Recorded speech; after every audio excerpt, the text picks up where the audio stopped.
오늘 누가복음 10장 29에서 37절의 말씀을 가지고 이 빠진 독이 됩시다 라는 제목으로 함께 말씀을 나누기 원합니다.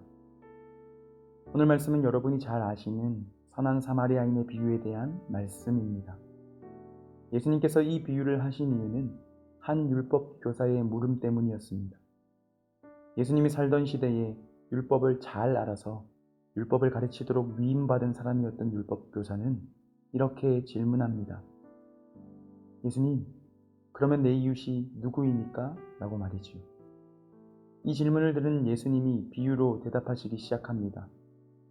어떤 사람이 예루살렘에서 여리고로 내려가다가 강도를 만났단다.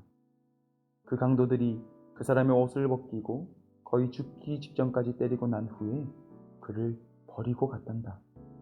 그런데 때마침 한 제사장이 길에서 거의 죽어가던 그 사람을 보았지만 피하여 지나갔고, 또 한 레위인도 길에서 거의 죽어가던 그 사람을 보았지만 피하여 지나갔단다. 그런데 여행을 하던 어떤 사마리아인은 거의 죽어가던 그 사람을 보고 불쌍히 여겼단다. 그리고 가까이 가서 기름과 포도주로 상처를 치료해주고 자기 짐승에 태워서 주막으로 데리고 가서 돌보아 주었지. 그뿐만이 아니라 그가 주막 주인에게 데나리온 2를 내어주면서 그 사람 대신 값을 치루어 주었단다. 예수님은 이 비유를 다 말씀하시고 난 후 도리어 율법교사에게 이렇게 질문합니다. 자, 이제 내 생각에는 이 세 사람 중 누가 강도 만난 자의 이웃이 되겠느냐? 여러분, 아마 이 질문을 받은 율법교사는 굉장히 마음이 불편하고 창피하고 찔렸을 것입니다.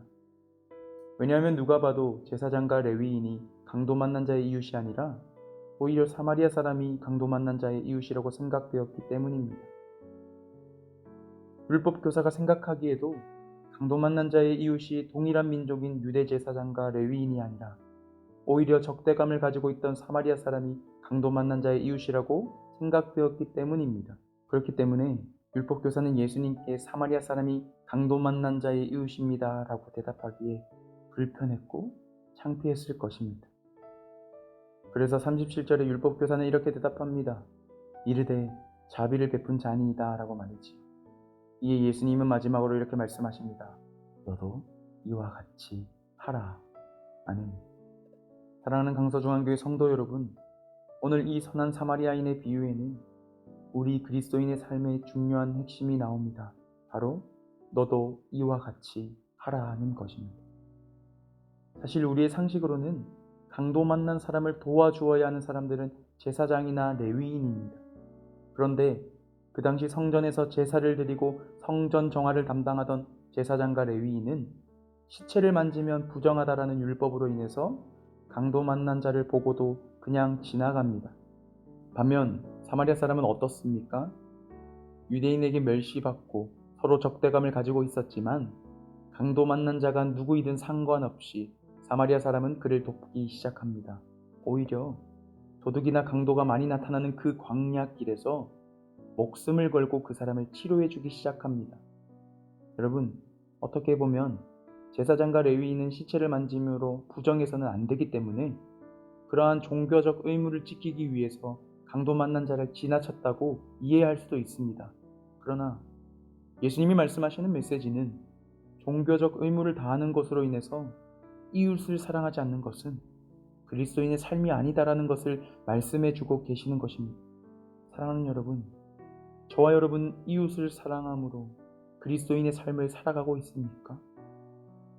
오늘 이 질문은 저와 여러분에게 정말로 중요한 것입니다.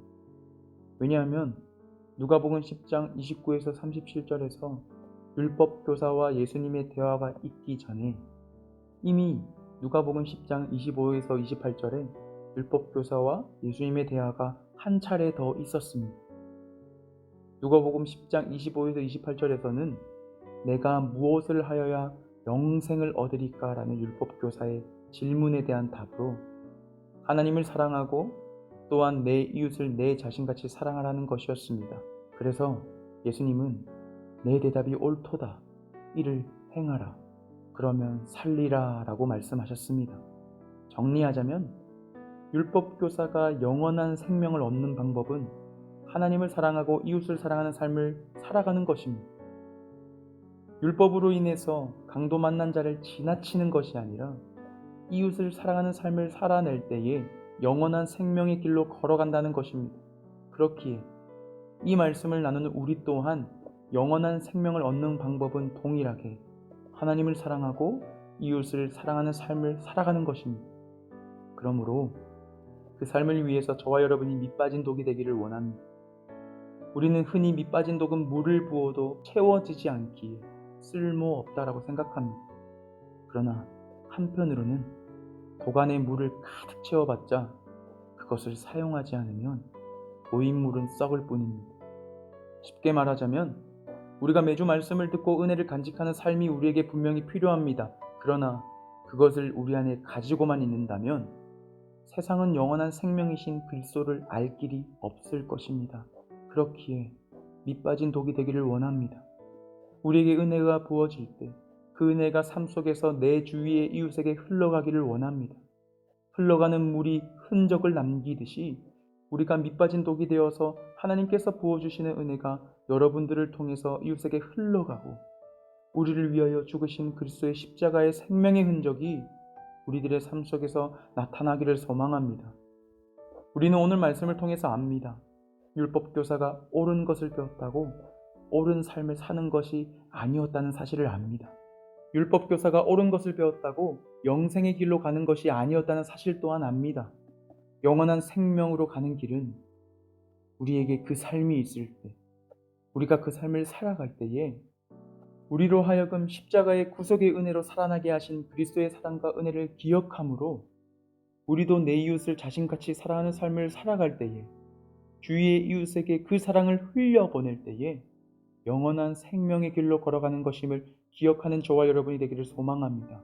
그러므로 주님이 원하시는 가서 너도 이와 같이 행하라 그러면 살리라 라는 것을 기억하며 그 삶을 살아감으로 영원한 생명의 은혜 가운데로 살아가는 저와 여러분이 되기를 소망합니다.